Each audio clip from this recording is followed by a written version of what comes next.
Eh bien, salut tout le monde, c'est Mister Vancha. Aujourd'hui, nous nous retrouvons sur mon bureau. Donc, pour le test, pas pour un test en fait, c'est plus un VS. Donc, comme vous pouvez le voir, l'image ci-dessous, ça va être Clash of Clans VS Castle Clash. Donc, alors, les petits points noirs des deux jeux. Donc, déjà, l'icône est assez bien. J'aime les deux. Donc après, on va parler le truc le plus important dans Castle Clash et Clash of Clans, c'est bien sûr les gemmes. Donc Clash of Clans sur les gemmes perd beaucoup de points, car c'est très difficile d'avoir un tout petit peu de gemmes, même 10 gemmes c'est assez dur. Que dans Castle Clash, on peut en avoir beaucoup. Donc si on économise, mettons 5 jours, on va en avoir 10. Parce que dès qu'on se connecte, on a 5 gemmes. Donc ça, je trouve que c'est assez pratique. Pardon. Alors, Écor Clash of Clans, déjà, c'est assez cher pour les acheter. Mais voilà, donc après, je ne dis plus rien. C'est le prix qui décide. Alors, après, Clash of Clans, niveau graphisme, c'est bien. Donc, raisonnablement, quoi. Il y a mieux. Mais Castle Clash, les graphismes, ils sont très bien. Donc comme vous aurez pu le voir, moi j'ai pas fait de vidéo sur Castle Clash, mais j'ai un ami qui est un youtubeur plus simplement, qui commence un petit LP sur sur Castle Clash. Donc je vous invite à aller le voir. Donc voilà, je mettrai le lien de sa chaîne dans la description s'il veut. Donc voilà. Alors, déjà, dans les... c'est pas de l'élixir dans Castle Clash, c'est du mana. Donc le mana, je trouve que ça sonne mieux pour... tout simplement, ça sonne mieux que de l'élixir, c'est un peu bizarre. Donc, Clash of Clans, ce qui est un peu embêtant, c'est qu'on se fait attaquer beaucoup. Donc, que dans Castle Clash, je me fais pas attaquer du tout. Bah, presque peut-être une fois tous les 3 jours. Que dès que j'ai plus mon bouclier dans Clash of Clans, je me fais attaquer. Et c'est pas parce que je perds tout, c'est juste que quand vous voulez fermer, c'est un peu embêtant. Je suis descendu sur Clash of Clans à 200 trophées. Et en une nuit, je suis remonté à 800. Donc c'est pas un mensonge. Moi, je vous le dirai pas, bien sûr. Donc voilà, c'est très dur de farmer dans Clash of Clans. Donc, qu'est-ce que j'avais d'autre à dire niveau jeu.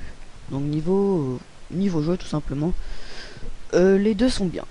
Par contre, le petit point noir de Clash of Clans, c'est quand on fait une attaque, admettons on va mettre 120 barbares par exemple, et qu'il y en a que 50 de morts, les autres ils sont encore en vie, et bon on va pas les récupérer, ils sont foutus.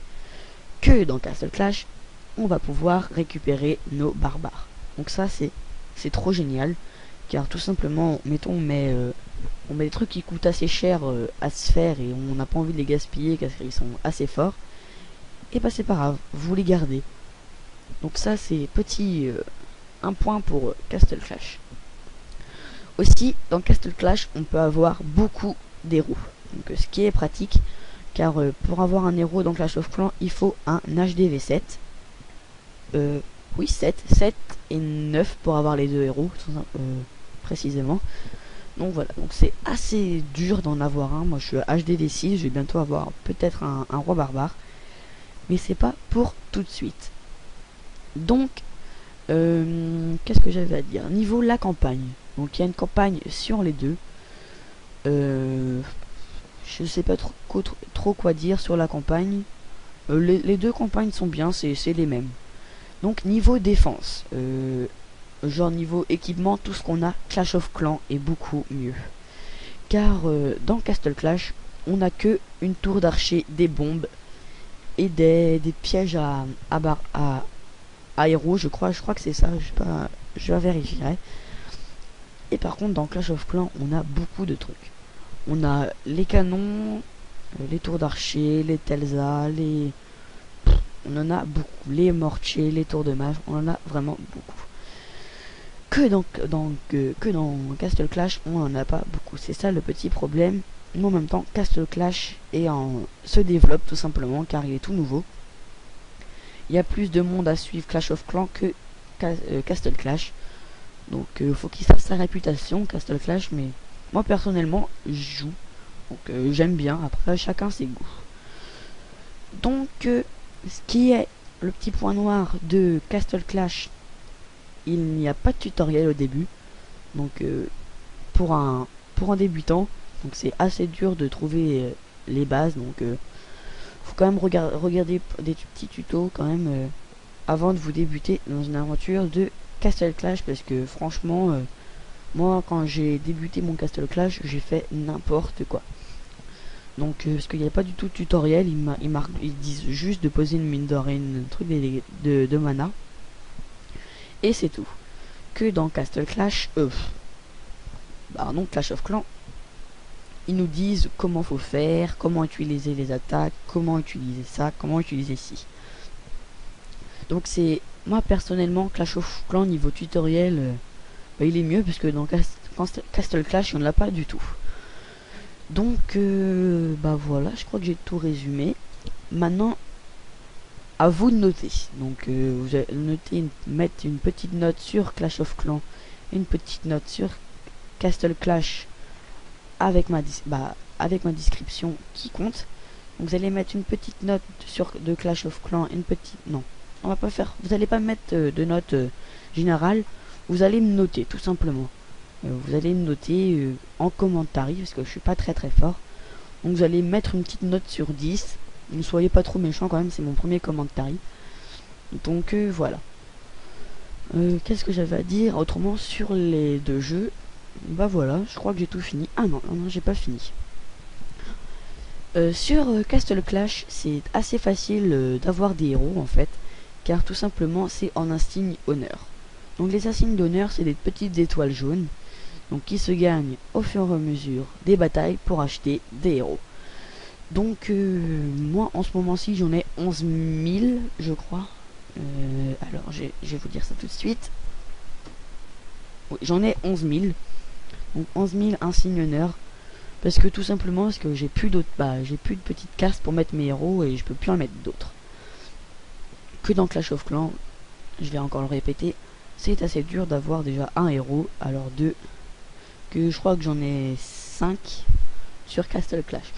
Donc après c'était la petite parenthèse, donc c'est un peu mieux. Castle Clash ne dépassera, je pense pas un jour, Clash of Clans. Parce que Clash of Clans, il y a quand même une très grosse communauté derrière. Et il y a beaucoup de joueurs surtout. Donc je sais pas combien il y a de joueurs à peu près. Je crois qu'il y a 1 million. J'ai pas de tête. Grosso modo, je pense qu'il y a 1 million. Et sur Clash of Clans 500 000. Sur Castle Clash 500 000 à 700 000. Je pense. Je suis pas sûr. Je dis ça complètement au pif, donc râlez pas dans les commentaires si je dis des bêtises.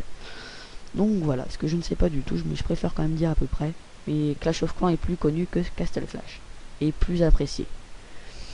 Donc voilà, moi en tout cas sur Clash of Clans sur 10, je leur mets un 8. Et Castle Clash, je leur mets un 7. Tout simplement parce que Castle Clash, il n'y a pas beaucoup de tutoriels pour le début et c'est vraiment le début qui compte. Si on se foire au début, on foire tout en fait. Que dans Clash of Clans, ils expliquent bien comment faire, quoi acheter, quoi bien faire. Donc c'est le petit truc qui m'a franchement aidé sur Clash of Clans, que sur Castle Clash, je sais pas trop quoi faire. Donc j'ai dû regarder quelques petits tutos pour bien faire mes mines et tout ça. Donc voilà, on a 9 minutes de vidéo. Donc je pense qu'on va bientôt se laisser là. Dernière petite information, je vais aujourd'hui, alors que je vous parle, je vais supprimer la vidéo importante. Car parce que ça fait 2-3 semaines qu'elle est sur ma chaîne, ça sert à rien de la laisser. Donc et le premier épisode de GTA 4. Mais vous inquiétez pas, je crois que GTA 5 sort demain. Et vous inquiétez pas, je vais l'acheter. Donc je vais vous faire plein de vidéos dessus. Donc personnellement j'adore GTA. Donc j'ai eu le GTA 3, le GTA San Andreas, GTA 4, le Ballad of Gay Tony, et j'avais un GTA sur DS. Donc voilà, on est à 9 minutes 53. Donc je vais faire une vidéo de 10 minutes. Et j'ai envie de vous dire à plus tout le monde dans de prochaines vidéos.